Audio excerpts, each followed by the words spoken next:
उस ऑफिसर के बारे में कहा जाता है कि वो उत्तर प्रदेश का एनकाउंटर स्पेशलिस्ट है। उसे पहले फिल्मों में एक्टिंग करने का शौक था और अभी तक आपने करीब 2 फिल्मों में उसे एक पुलिस ऑफिसर के किरदार में देखा भी होगा। लेकिन वो सच का पुलिस ऑफिसर है और वो सच में पुलिस ऑफिसर का किरदार निभा रहा है। कहते हैं कि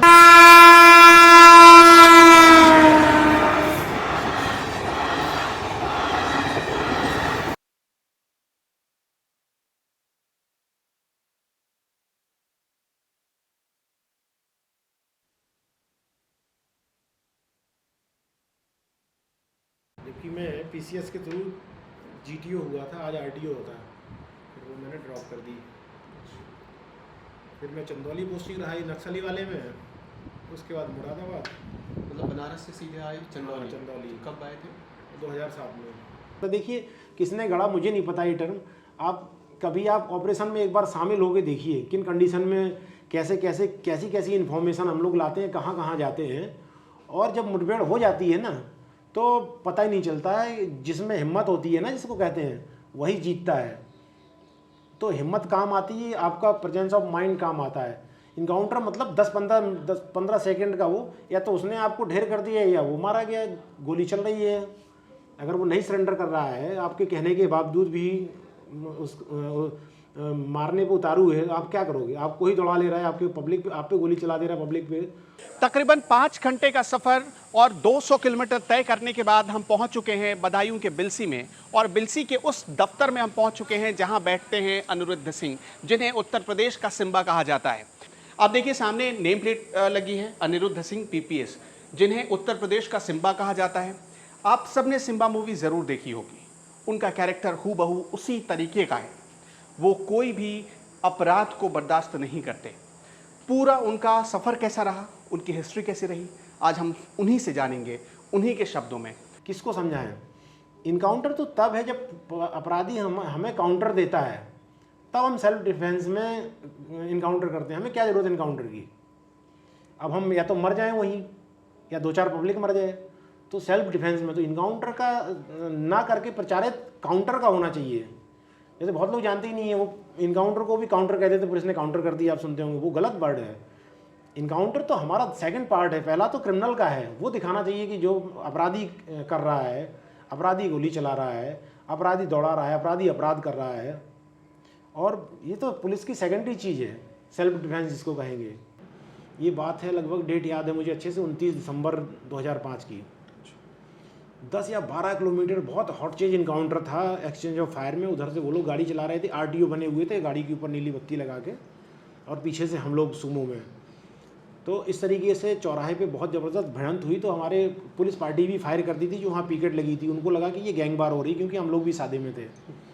फिर वो पहचान गए कि ये हमारी पुलिस पार्टी, वो अपराधी हैं, हम लोगों के असला वो सब देख के। अदरवाइज़ शायद हम लोग को भी पुलिस नुकसान उठाना पड़ता।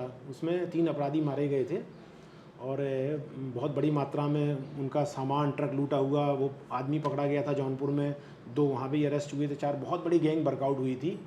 और उससे बहुत साल तक वहाँ हाईवे पे ट्रक रॉबरी। हमारे लिए तो सब अच्छा है, आप कहीं भेज दो, आप जंगल में भेज दो, नक्सल में भेजा, वहाँ भी मैंने काम किया, बदायूं में भी हूँ, यहाँ भी काम कर रहा हूँ, महानगर में भी पोस्टिंग रहा, वहाँ भी जो आधुनिक क्राइम है उस पर भी काम किया। साइबर क्राइम का पहला मामला मुझे अच्छे से याद है, 2005 में। पहले ऑर्कुट हुआ करता था, जैसे आज फेसबुक है, पहले गूगल का ऑर्कुट हुआ करता था। उसका पहला साइबर का क्राइम मैंने पकड़ा था नोएडा से। उसका हार्ड डिस्क और पूरा कंप्यूटर सीज किया था। उसने लड़की की प्रोफाइल एक एडिट करके फ़ोटो न्यूड करके बना दिया था। और मैंने बहुत सारे ऐसे सोशल साइट के थ्रू अपराधी पकड़े हैं, जिसको कहते हैं महानगर का क्राइम, आधुनिक ज़माने का। जैसे फेसबुक में एक लड़के ने मुझे लिखा कि सर टिकट की ब्लैकमेलिंग हो रही है स्टेशन पे। तो मैंने कहा देख लेंगे वो भी, मैंने बस इतना ही लिखा उसको, वो भी देख लेंगे। और अगले दिन सादे में पूरा वो डाला और मैं खुद गया कि ये लो पैसा हमें टिकट दे दो, और वो उन्होंने टिकट दिया। उसका घेर के हमारी पूरी टीम ने जितने थे अरेस्ट कर लिए। सुबह उसका वो फॉलोअप छपा के बनाया था उन्होंने सोशल साइट पे, कैसे पकड़ेंगे, पकड़ लिया। इसी तरह बिहार से एक पुलिस आई मेरे पास, बनारस मेरी पोस्टिंग थी। वो अप्रूवल लेने आए थे कि सर आप मोहर लगा के दे दो हमें कि ये बंदा मैं खोजने आया था, मिला नहीं, तो हमारे वो साहब मान जाएंगे, बड़ा बाबू बोलते हैं वहाँ। तो जब मैंने देखा तो मैंने कहा कि क्या प्रॉब्लम है, आप रहो यहीं, मैं हमारे यहाँ खाओ पियो, मैं आपको पकड़ के दे दूँगा, ये इसको क्यों जा रहे हैं छोड़ के। उसमें शुद्ध ये था, ट्रेन में एक बंदे का, रंजन नाम था, बिहार का लड़का था, पटना का, उसका ट्रेन में एयरबैग चोरी हो गया। उसमें उसके क्रेडिट कार्ड थे और वो जहाँ चोरी हुआ वो प्रयागराज से मुगल सराय के बीच में, और वो बंदा मुगल सराय पर उतर गया चोर।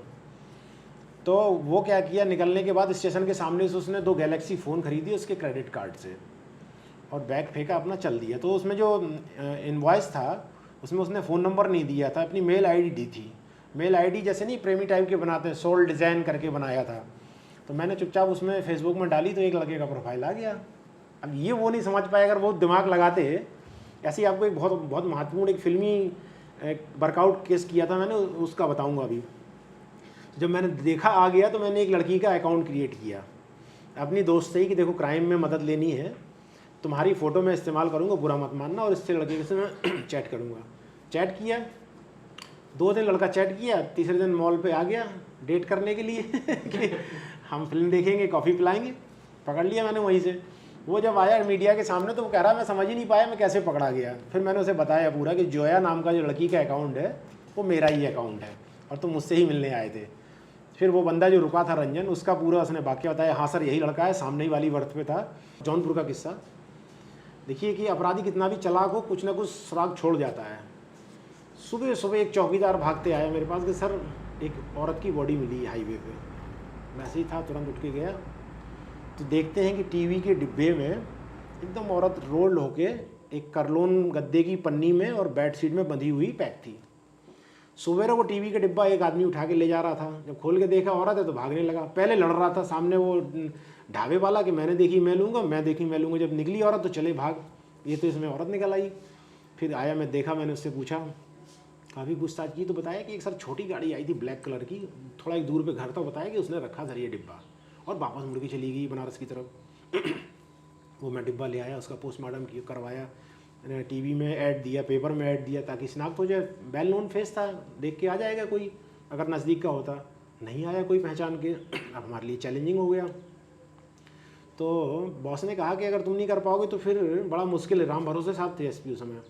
मैंने कहा सर प्रयास करूँगा पूरा 100% अपना। फिर मैंने सारा उसका सामान निकलवाया कि शायद टैटू उसके फ़ोटोग्राफ्स निकलवाए बॉडी के, कपड़ों के, शायद टेलर का कुछ मिल जाए। तो ये सब तो नहीं मिला। टीवी के बारकोड पे मेरी नज़र चली गई। टीवी में बारकोड नहीं होता है। तो मैंने नोएडा से फेज़ 2 से इसको टीवी को फॉलो करना शुरू किया कि गई कहाँ टीवी है। तो टीवी वो लखनऊ आया, लखनऊ वेयर हाउस से बनारस गया, बनारस से वो टीवियाँ 10 जनपदों में बनारस जोन के और पटना तक डिस्ट्रीब्यूट हुई थी। तो जब बनारस की कंपनी से मैंने इनवॉइस लिया तो उसमें दिखा रहा था कि ये टीवी सोनभद्र गई है। जिस दुकान पे गया तो उस दुकान के इनवॉइस में वो टीवी का नंबर ही नहीं मैच खा रहा था। तब गलती ये हो सकती है कि उसने टीवी लाद दी हो, वो पटना चली गई हो या किसी बलिया चली गई हो, टीवी अलग के अलग रख दी हो, लेकिन इनवॉइस वो बना दिया देख के कंप्यूटर लिस्ट। अब मैंने 2 सिपाही लगाए इसी पे कि एक एक टीवी वेरीफाई करो। सारी कर ली यार, कोई टीवी नहीं मिली। वो तो बहुत सारे टीवी होंगे। हाँ, तो कोई टीवी मिली ही नहीं। सारी करने के बाद गड़बड़ी अब कहाँ हो रही थी। मैं खुद गया। जब मैं खुद गया सोनभद्र और मैंने उसका इनवॉइस निकाला, मैंने कहा कि अब मैं तुम्हारा खुद देखूंगा। जो देखा मैंने तो उसमें एक टीवी का नंबर था, उसके पे आरटीओ में बाबू था वो उसका। तो मैंने कहा इसी को पहले मैं टारगेट करता हूँ। और देखो जैसे ही मैं घुसा इंजीनियर बन के उसके घर में, तो एक बच्ची छोटी सी रो रही थी, उसकी पत्नी थी। तो मैंने पूछा कि बहन जी आपको उन्होंने सर्विसिंग के लिए कहा था, टीवी का प्रॉब्लम चल रही कुछ? उन्होंने बोली हाँ ये लगी है, सही तो चल रही है। उसने बोला हमके नहीं गड़बड़ चल रही। घुमा के मैंने पीछे देखा, टीवी का नंबर वही था। उनके चलो ये तो हमारा केस वर्कआउट हो गया। मैं बैठ गया। उसके बाद हमने कहा बहन जी इसका डिब्बा ले आओ, बगैर डिब्बे की सर्विस नहीं होती है। उसने कहा मैंने दिवाली में सफाई में बेच दिया। तो मैंने कह लो यार मेरी भी बेच जाते हैं, यहीं रुकी। अक्सर ऐसा लोग कर देते हैं, कार्टून बेच देते हैं दीपावली में। लेकिन वो बच्ची थोड़ा अनयूजुअल थी, छोटी बच्ची रो रही थी। हमने कहा इसको कुछ खिला दो बहन जी, रो रही है। बोली अरे ऐसी रोती रहती है ये। अब मेरे दिमाग में आया कि उसमें गद्दे में पैक थी, अगर इसकी हो तो गद्दे की पन्नी नहीं होनी चाहिए। तो मैंने कहा बहन जी पानी पिला दो, दूर से आए हैं और हाँ आ जाएंगे, वो तो बता दीजिए कि कोई डिब्बे की ज़रूरत नहीं, हम कर लेंगे इसका। वो ज़बरदस्ती घुस के मैं बेडरूम में बैठ गया उसके। जैसे ही वो पानी लेने की मैंने बेडशीट हटाई तो देखी तो वो उसका वो नीचे काला था और वो गद्दे की पन्नी गायब थी। मैंने कहा मरा तो यहीं है, घटना यहीं हुई है, कौन है इसकी बीवी जिंदा है तो है कौन ये। मैं वहाँ से निकल के आया। उसने बता दिया था आरटीओ में बाबू है। आरटीओ साहब मेरे परिचित थे। मैंने उनसे पूछा, बोले 2 बीवियाँ रखा है। तो वहीं क्लियर हो गया कि इसने पहली वाली मार दी। वो सामाजिक चाह रही थी कि हमसे भी शादी करो, और एक लव मैरिज करके पहले से रखा था। तो उसको नशा पिला के और उसको चाकू घोंप के फिर बांध के वहीं और हाईवे पे ले जाके रखाया था। फिल्मों की कहानी क्या है? देखिए, फिल्मी कहानी भी फिल्मी ही है। बनारस में एक फ़िल्म की शूटिंग चल रही थी। फिल्म का नाम था गन्स ऑफ बनारस। वो पिछले साल लॉकडाउन से पहले रिलीज़ हुई। इत्तेफाक से हफ्ते भर ही नहीं चल पाई थी सिनेमा हॉल में, तब तक लॉकडाउन लग गया। तो क्राउड कंट्रोल नहीं हो रही थी। तो जो बनारस क्या पूरा पूर्वांचल का या यूपी का कह लीजिए, रतिशंकर त्रिपाठी हैं जो देखते हैं शूटिंग का अरेंजमेंट, उन्होंने फ़ोन किया कि भैया आप आ जाएंगे तो भीड़ कंट्रोल हो जाएगी, इनसे जो दरोगाजी से आपके सिपाहियों से नहीं हो रहा है। तो मैं उतरा, थोड़ा ऐसा ऑर्डिनरी हाइट है ऊपर वाली की दया से। तो जैसे ही उतरा, मैं चश्मा लगाया था रेवन का, तो रोड पे ही शूटिंग चल रही थी, तो वो लगा था कैमरा। तो डायरेक्टर ने, मैं वहाँ से गुजरा तो फ्रेम में आ गया डायरेक्टर के। अब वो सीन तो हो गया, पब्लिक भी भाग गई देख के। हम पहुँचे वहाँ, हट गए लड़के सब। फिर वो डायरेक्टर मुझे बुलाए, प्रोड्यूसर आए पहले मुझे। प्रोड्यूसर भी काफ़ी बड़े इंसान हैं, रिक्कू राकेश नाथ, वो बोनी कपूर से लेकर अनिल कपूर, माधुरी दीक्षित सबके पीए हुआ करते थे। उन्हीं का बेटा उसमें मेन लीड में था। वो लेके गए कि हमारे डायरेक्टर साहब आपसे मिलना चाहते हैं। हम गए मिलने। इस समय बनारस में कमिश्नर साहब ने सतीश गणेश साहब DIG थे, अजय मिश्रा साहब कप्तान थे। उन्होंने कहा मैं आपसे एक कैरेक्टर कराना चाह रहा हूँ पुलिस का।